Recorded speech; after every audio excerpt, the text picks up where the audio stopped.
To Morning Live on SABC2 as well as the SABC News channel. For the sports desk, my name is Vosiwe Ngobo.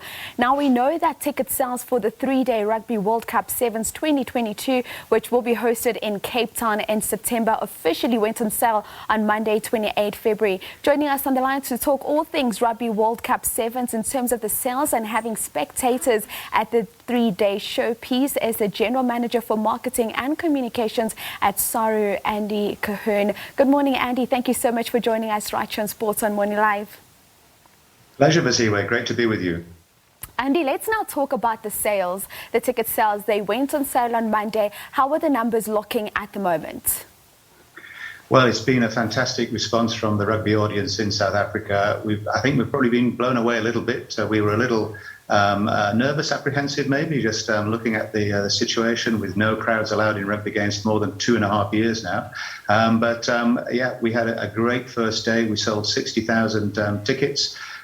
We're pretty much sold out on Saturday and Sunday now. And looking forward now to completing a sellout on Friday as well for what is a fantastic global festival of rugby with teams from around the world coming into Cape Town in September. Certainly. Now, Andy, we do know that the last time the Rugby Sevens was in Cape Town was in 2019, and it's almost 3 years since then. So surely there's just so much expectation from rugby lovers all over the country in terms of what we can expect on the field of play and also just the vibe at the stadium. Absolutely, Vasiwe. It is a different kind of event to a 15s, a Springbok Test match. It's a day-long event. It's a real festival. The Cape Town audience, the South African audience, loves the Cape Town Sevens. And as you rightly point out, it's been a very long time since we've had the excitement and the pleasure of attending an event. So when the series kicks off on the 9th of September in Cape Town, it will be very close to 3 years since we last had Sevens in Cape Town. So, yeah, there's definitely been a hunger in the market. People have been locked behind closed doors, haven't they? They've been thirsting to get out, attend events, go back and see Sevens, dress up in fancy dress, bring their friends, and enjoy what is a really memorable day out. And in terms of just seeing 40 teams or a number of teams vying for a title, the last time we really experienced this in South Africa, on South African soil, I must say, must have been the 95 Rugby World Cup. And now we're going to see it again with the Sevens in Cape Town. This gives us another element of special in terms of the Rugby Sevens. You're so right, Vasiwe. It's 27 years since South Africa last hosted a global rugby tournament for senior players. We had a Junior World Championships in 2012, but you've got to go all the way back to 1995 for a global sporting event. So there's 40 teams coming in, men's and women's, countries that have not played rugby in South Africa: Colombia, Korea, Brazil. They've already qualified. They'll be heading in the direction of Cape Town. And for 3 days, Cape Town and South Africa have the opportunity to welcome the world and show them what a vibe, what a welcoming country we are, and what a great experience it will be for all of them. Now, we have seen capacity crowd events opening up all over the world, and this is largely due to the rollout of the vaccines.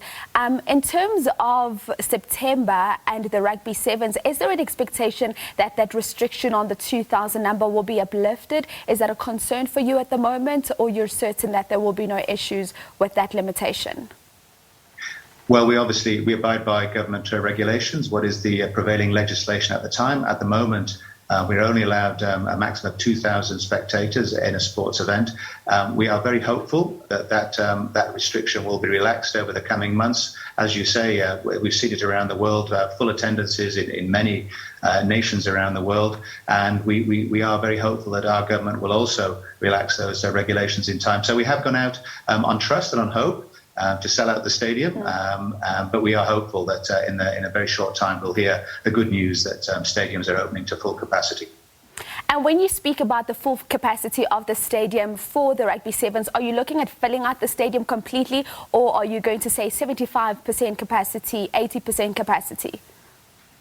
We're very hopeful that we'll be permitted 100% capacity, but as I say, we'll wait and take the advice and the leadership of government on that.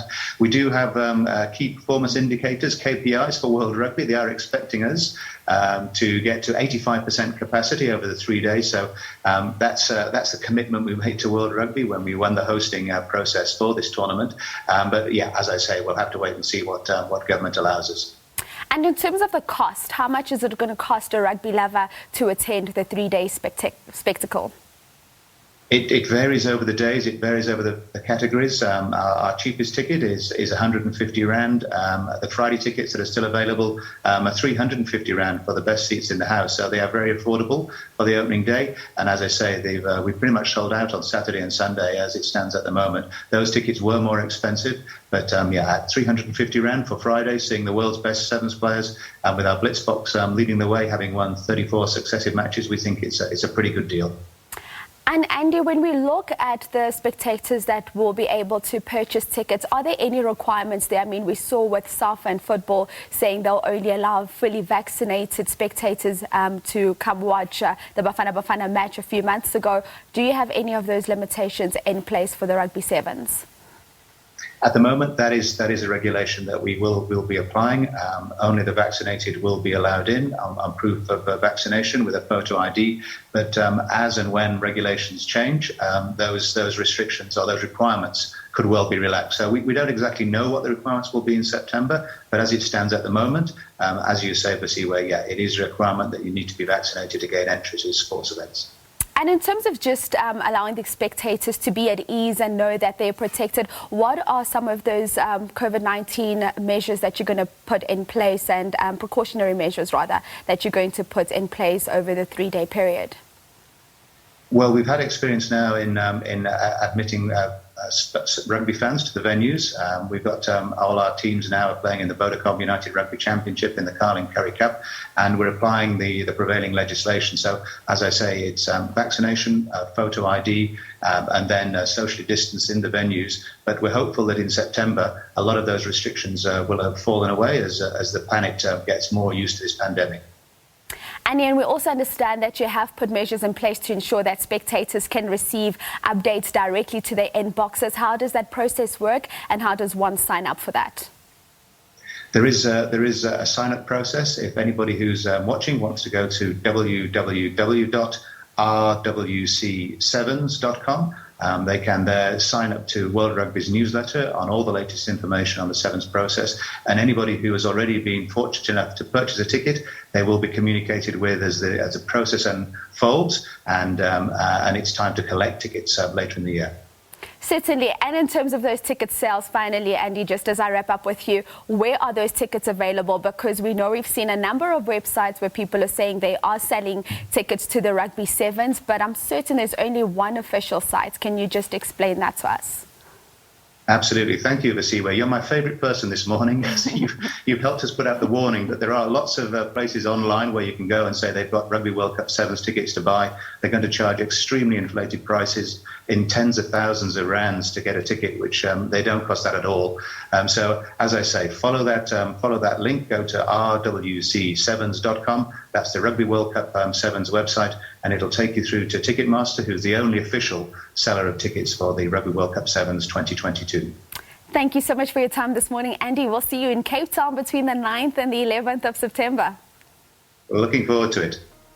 All right, that is Andy Colquhoun. He is the General Manager of Communications as well as Marketing at the South African Rugby Union, talking all things about Rugby Sevens. It's coming to Cape Town from the 9th to the 11th of September 2022. And you as a spectator will be allowed to purchase ticket for that. Andy did mention that they are running out quite quickly. So if you do want to get yourself some tickets, go through to the RWC website. All right, now it is time